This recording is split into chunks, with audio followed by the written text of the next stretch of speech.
But I think that this is a fact and this is a fair that Russian people has to feel that the war not only somewhere overseas, but this is the war between Russia and Ukraine, and this is Russia who started this war, and that's why the people in Russia have to feel it, and that's why I put this question about a lack of right for Ukraine to use this weapon to strike to Russia.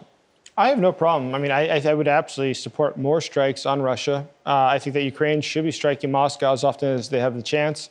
It'd be great if more cities in Russia were hit daily. Actually, I would think that would be one of the best things Ukraine can do for its national security is to attack more Russian military installations, energy installations, and other things that are necessary for the national infrastructure. Because the fact is, Russia does have to feel the pain. Russia does have to realize that this is not a faraway war. This is not something that's happening in the distant lands, but this is something in their neighboring country. And there's real repercussions for them. It's not just sanctions. It's not just that it's more expensive to buy things. No, they have to realize that there's now a direct threat to them. And I think that at some point that could destabilize the Putin regime. Once again, my great hope is actually, in fact, that something like regular drone strikes on facilities in Russia, for instance, the attacks on Moscow, when they were happening at Moscow City, that was something that we saw shocked a lot of people there. There's a lot of the upper class. There's a lot of people involved in investments. There's a lot of people involved in enough. Insurance. Yeah, it's better than nothing. Yeah, it's better than... We just need to do more and more, though. And it has to be constant. Because once you have the people living in the most elite part of the country living in fear or trying to leave the country, you can start to affect things. But it has to be routine all the time. Once or twice isn't going to be enough to change what they think or how they feel. You have to make them fear. Yeah. Talking about the intention of Putin to sit at the table and talk about some peace. Okay, so there is an opinion that Putin will not go to any peace deal before the election in the United States because he will wait for Mr. Trump will win the next election. What do you think of it? Well, one, I think it's improbable that Trump will eventually come back to the White House. It is possible. The polling numbers would show that. But given the number of legal processes he has currently against him, I think it's going to be very hard for him to do. But it is quite possible. I mean, it could certainly happen. But it is more unlikely than it is likely. That being said, I think that, yes, most everybody has heard the same rumors, that Donald Trump would probably be the one that Putin would want to win the next elections, because Trump is capable of sort of just overturning the norms and doing whatever he thinks is going to suit his immediate interest the best. In addition to the fact that he does seem to have a strong personal interest, or infatuation even, with Vladimir Putin. So I think that he would have a desire to wrap up this war as quickly as possible, and it would probably be very unfavorable to Ukraine's interest.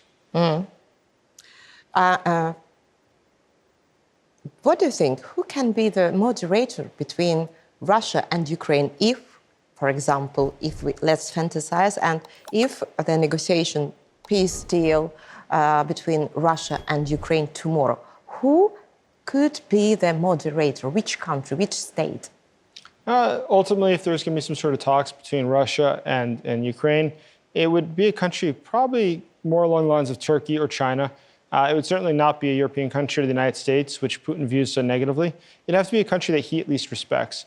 That would be one of the greatest determinants, and a country that's viewed to be an honest broker in this. So there's very few options. But Turkey is a country. Erdogan is somebody who, as we know, Putin does admire quite a bit. That's quite clear. It's one of his favorite world leaders from his style, the way he behaves, and everything else. And in the case of China, let's be honest, is also the most important partner of Russia. It is the older brother now in this relationship between the two of them. What about the United States? Absolutely not. I think Putin would absolutely never accept an offer from the United States. Okay. Okay, let's fantasize a bit. If we now conclude some kind of peace deal with Russia, then with a high degree of probability, it will be a truce which Putin will use to strengthen his military power. Is it clear enough for the world? I don't think everybody recognizes how Russia operates. I think they think that it's like most normal countries where the government worries about its own citizens or worries about how to improve their country, and Russia doesn't. Vladimir Putin obviously has no interest in what happens to his people, how they live, their quality of life. He steals from them. He is by far the richest person in the world, I would bet, as are the other people in his government. I mean, his ministers are some of the richest people in the world because they endlessly steal from the Russian people. And unfortunately, he does use them sort of like livestock. He has no problem dispensing them to Ukraine to die as cannon fodder. So ultimately, what would happen? Yes, Putin would undoubtedly just use the time, if there was peace talks, to then rebuild his military and prepare for new attacks against Ukraine. I see no reason to believe that his intention to destroy Ukraine has changed. I have no reason to believe that his military is not ready to continue attacking Ukraine. So if there's peace talks, I think they would just go back to what they were 3 years ago, preparing for this current war, and start preparing, start rebuilding, and to just get ready for the day where a new invasion would begin. There is another topic which I'd like to discuss with you. Don't you think that peace can only be achieved, if we are talking about a peace topic, yeah? Don't you think that the peace can only be achieved in a package with Ukraine's admission to NATO or some other severe Western guarantees?